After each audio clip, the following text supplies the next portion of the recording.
Hey there, hello and welcome. It is Madeline here, and tonight I am going to talk to you about the real pandemic.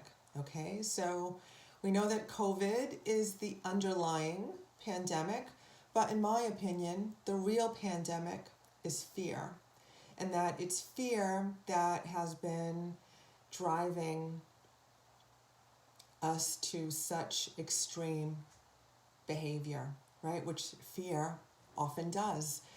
So COVID appeared on the scene a couple of months ago, actually several years ago, but widespread a couple of months ago, and we've been quarantined at home, most of us, for the past couple of months. And if you've been spending your time watching the news, then you are probably pretty wound up in fear, okay? And fear is dangerous on many levels, which I'm going to talk about tonight. So I've been talking to people, and states are starting to open up. My state is starting to open up. Our neighbor state is starting to open up, and I'm pretty excited that things are opening up, and we're moving towards normal again. But what I'm hearing from people and that I talk to is that people are afraid, okay? People are fearful. And, I dare say that the reaction that we had as a nation and as a world was out of fear. I'm going to talk about that a little bit later on. But because of all the fear around the COVID situation, people are afraid, and they've been, these past couple of months in quarantine, they've been installing negative behavior, okay?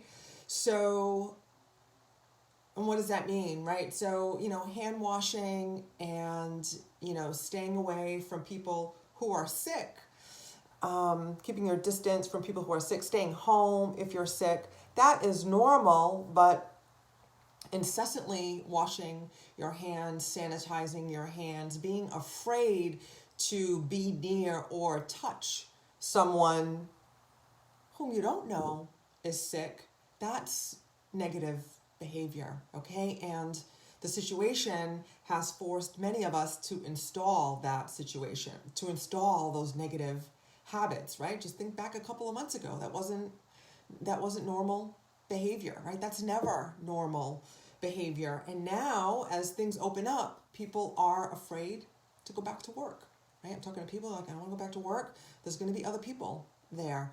I don't want to go out in public because there's going to be other people there. And I don't know how, I don't know how they're going to react. I'm afraid to get the mail. I'm afraid to order takeout. And this fear response is controlling their lives. And I just had this great conversation with one of my favorite clients about how fear can crush you, right? Fear can crush you. And we see how that has been the case in our economy, right? Things are in pretty serious states right now. And I dare say, because of the fear, not necessarily because of the virus, right? So, but that's really a conversation for another day and another time. But what happens when we are in fear response, right? So this is my jam, right? I've dedicated my life to helping people overcome fear, anxiety, which is a state of fear. And if you were already in anxiety, now this may have put you over the edge. Or if you were a little edgy, maybe a little nervous, now you're in full-blown anxiety mode because of what's been going on. And it's not your fault, especially if you've been spending time with the media, okay? The media is not your friend in these circumstances because they want you glued to the TV, right? Because when you're glued to the TV, their ratings go up. And how do they get you glued to the TV? Fear, right? In fear, by sensationalizing information, which I'm also going to talk about. So, and you might be thinking, Madeline, a little bit of fear is okay because it's keeping me safe. And that might be true to an extent, but I think we've well exceeded that. So caution keeps us safe. Fear actually hurts us, and a prolonged fear response is actually dangerous for many reasons. So essentially, as I've talked about before, when you're in fight or flight, right, fear response, when you're afraid, your body goes into fight or flight mode. And fight or flight response was designed for serious imminent threat. Okay, so for example, a saber-toothed tiger chasing you for lunch, right? So not for being afraid to catch a virus. Okay, you might say, oh, Madeline, COVID is deadly. It can be. For most of us, it's not. So is the flu. But we don't really talk about that anymore, because here's the crux of it, I think, is that in this situation, we are afraid of the unknown. Okay, so COVID is new, and depending on who you talk to, it's been around since 2003, so it's relatively new in our environment. Whereas the flu has been around for 100 years, and we're used to it. Okay, the flu is just as deadly as the COVID, it seems, and the COVID virus. And the COVID virus is very similar to the flu. It is a different virus, but it's very similar to the flu in that its symptomology is the same, and that it is deadly for the same cohort or the same group of people, which is our elderly and those of us who have underlying health conditions and compromised immune systems, right? So in the immune systems, so experts say, right, and when I say experts, I'm referring to, I've been spending my time getting my information from experts, right, who are virologists, immunologists, microbiologists. These are people who are experts in viruses, the immune system, and similar illnesses, and how to handle them, okay? Not the media, my lovely. So, and they say that, again, COVID is similar to the flu, and what is the best way to protect yourself against the flu or COVID is a healthy immune system. And when you're in fear, your immune system is compromised, right? Because again, back to the saber-toothed tiger chasing you for lunch, your body goes into fight or flight response, which is brilliant if you're really in imminent bodily danger. And it shuts off everything that it doesn't need. Your body shuts off, right? Your amygdala, right? Your amygdala sends an alarm to the rest of the body, releases hormones, indicating to the rest of your physiology to shut down everything that you don't need to run or fight, and amp up everything that you do need to run or fight. So essentially, all your energy and all your resources are sent to your limbs so you can run or fight. Make sense? Yeah. So that's cool.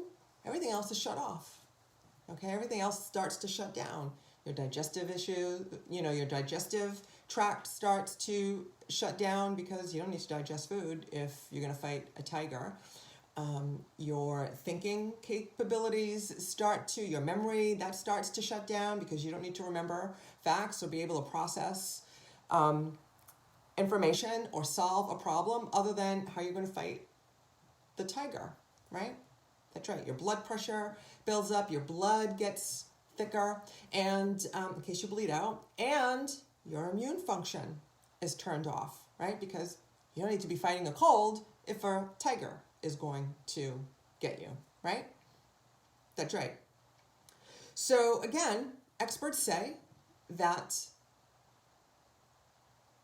boosting your immune system, being healthy, is one of the best, if not the best thing you can do to protect yourself from catching a virus, be it the flu or COVID, and I'm intentionally putting them in the same category, okay?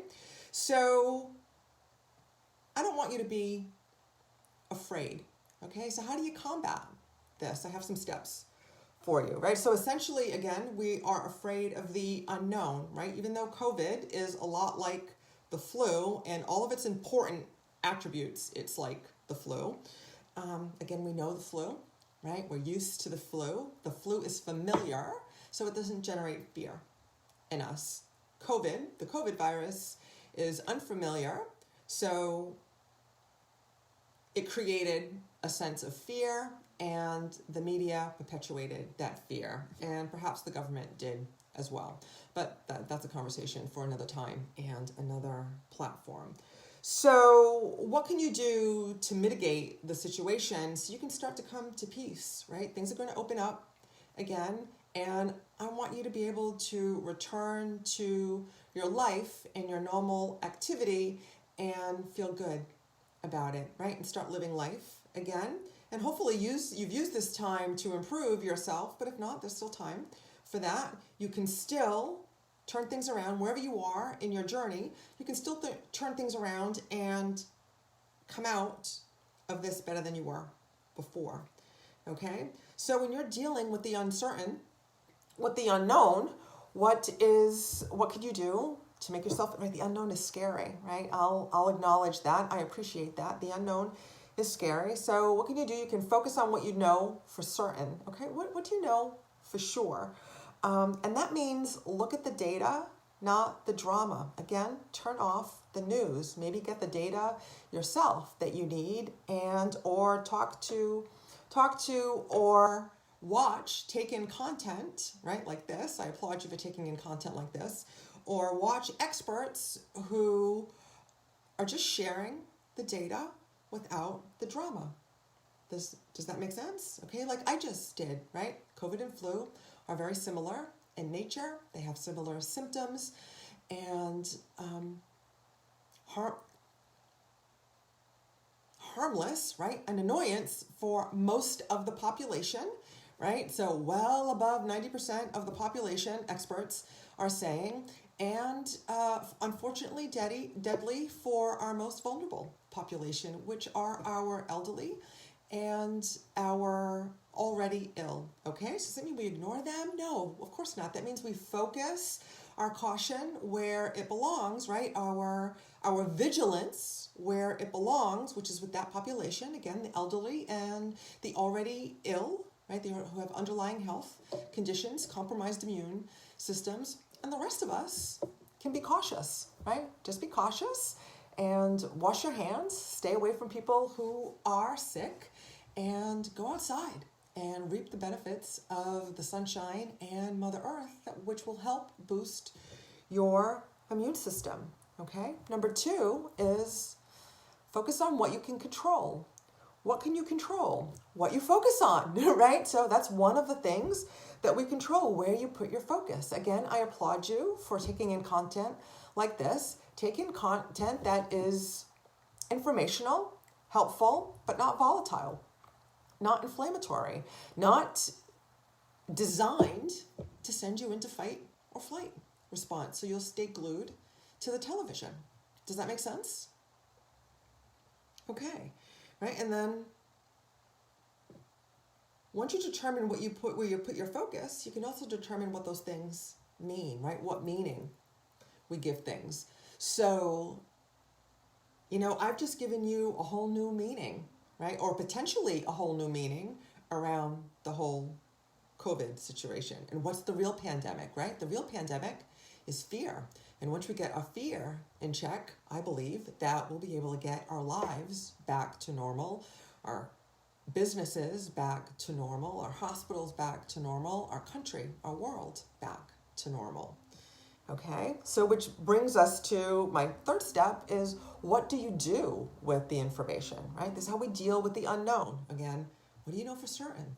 Just the data, not the drama. I shared some data with you tonight.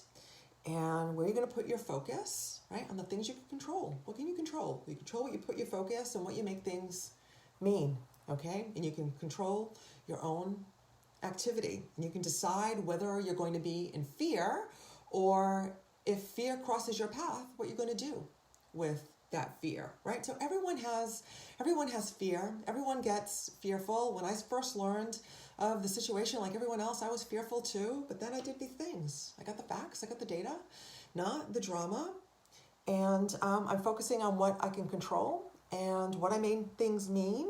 And I invite you to turn your fear into fuel, right? So how can you use this energy? Because a fun fact, when you are in fear and when you're when you are excited, the same part of the brain is lit up, okay? And the only way that we know whether it's fearful or excitement is the meaning that we give it.